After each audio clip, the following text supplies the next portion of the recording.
Nigel, thank you for inviting us over today. You have quite the studio. Thank you. How long have you been involved with music before Devine Live? I started playing guitar when I was about 13. I'd had a few piano lessons before that, but piano wasn't seen as being very sexy, so the guitar took preference. We started our first group when I was about 15. It was a group called Notlob. It was a palindrome of Bolton, and I have no idea why we used that, but we did. Tell me, what inspires your music? I read a lot. I sort of see things in the press, or things like sometimes I'll see a phrase or something that I think could make a really good song title, so I'll then structure something around it. And of course, you know, there's the usual stuff, emotions, things that happen to you personally or other people you know. So a whole range of things. Nigel, could you tell us more about your sound, or Devine Live sound? Our sound is really based mainly around guitar and keyboard. It's old synths. I like using old synths. I write most of the stuff on either guitar or keyboard. I like nice guitars as well, so I've got some here to show you. This is my Gibson Elegant Alloy Les Paul. This is there was only 15 made. This is number 13. As you say, it's a beautiful guitar, fantastic sound. This is a real rock guitar, this one. So this is for the more heavy sound I use. It really does come across like one. Yeah, and then this is like one of the acoustics I use quite a lot. Is my Gretsch Rancher. So it looks nice. It's a funky colour, so that's a bit unusual for an acoustic, but it sounds really cool as well. So. Nigel, what process do you go through when creating music? Does the music come first or the lyrics?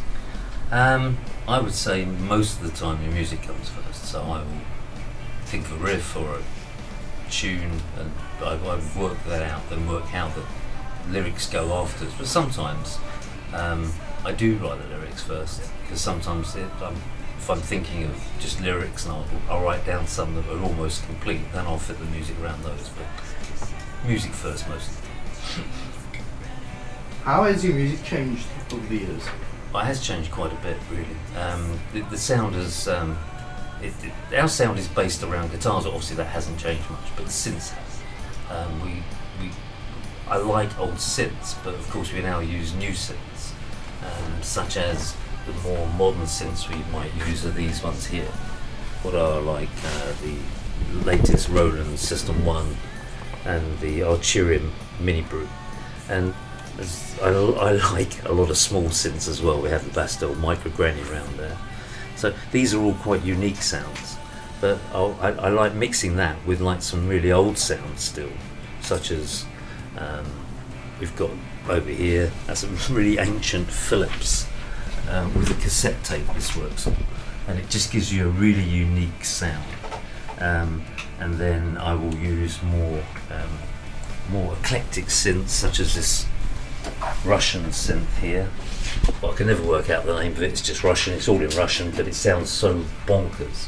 But it's really old. It's about 25, 30 years old.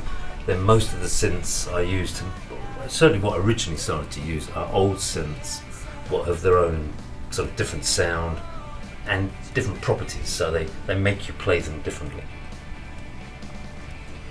What made you fall in love with music? Oh, I've loved music since I was a kid. My dad had a piano in the house from an early age, and he was very keen that we all sort of played it. My sisters were forced to play it, got to a good level, then never played it again, but luckily I was never forced, because I was good at other things, so they didn't force me to play it. What are you currently listening to? Modern music, I like things like Wolf Alice, London Grammar, going back a bit, Blur, and then going back past that, my first love was Zeppelin, and I still like Zeppelin, and a lot of German techno music and German electronic music I love, so Tangerine Dream, Pop or Vol, Can, I love all that, and quite a lot of our music's got elements of that in it. Okay. Do you have any formal music training? Well, I had some piano lessons when I was a kid. Apart from that, no. I read music, but it's I didn't, I taught that myself. What do you want people to feel when listening to your music? I want the sound and the lyrics. I want them to listen to the lyrics in particular, because I think we write good lyrics, what can mean different things to different people, but they're not just the usual I love you type stuff. We never really have that. We're far more cynical. So, if you say that, what do you think separates Divine Light sound from everyone else? Well, I think the fact that we use such an eclectic mix of new and old synths, new and old guitars, we write good music, and we write interesting lyrics.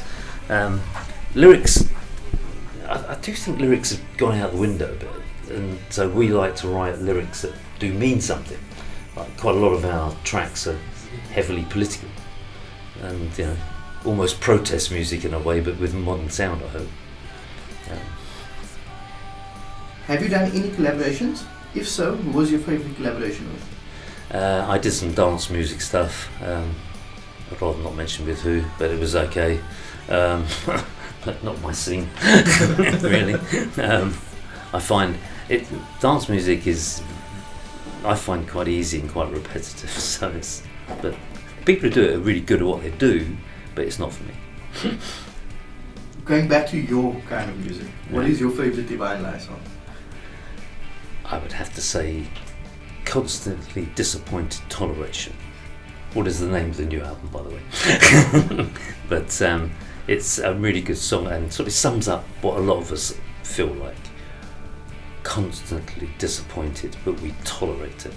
It's very apt at the moment here in South Africa, because we've just had our election and we've managed to re-elect the same people that we're always constantly disappointed with, but we tolerate it. So the song's got a lot of meaning. Nigel, what is your favourite song by another artist? Oh, I've got a very eclectic taste in music, so I can show you some of my favourites. I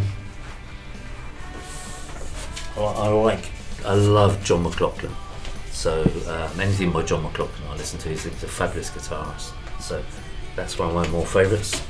Then I think going back to stuff I first purchased and listened to, Zeppelin, of course, and everybody knows that cover, I think. So I do love Led Zeppelin. I also love Clash. I was very heavy into a few punk bands. I played in a few and stuff, so I like punk. So Clash, and then something more eclectic, I suppose. Early Pink Floyd. I don't like the later Pink Floyd, but the really early stuff is good stuff. So I like listening to this. Put it on, just drift away with it. It looks like music's a big part of your life. It is. If it was not music, what would it have been? Oh, superstar rugby player.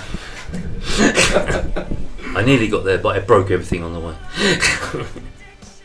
Nigel, tell me, what qualities do you think a good producer needs?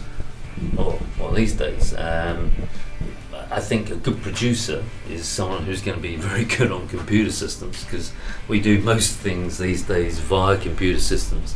Even if we play real instruments, it all ends up in a computer at some time or another, and the producers and the mixers have to really be adept at the systems that we all have to use or change every day. So I can show you the sort of things that we use over here. Yeah, I would love to see that. What would you say is the most important equipment in producing music? The most important thing now these days is probably the DAW that you use, or is the thing where we would put all the music we record into, so that we can then play with it to make it do what we want it to do. So we will record like the bass and drums, such as on here, then we will mix it. So we would have played this, and then we'll put it into the computer. Now the good producer, we don't really use a producer as such, because we produce it ourselves, but we use technical people to mix it and to master it. What's a real art, and they make a massive difference to your sound, because mixed properly and mastered properly, the tracks sound much better than I can ever do myself. I'm looking forward then to hearing the new album. The new album, it's under wraps until the launch. Nigel, thank you for having me.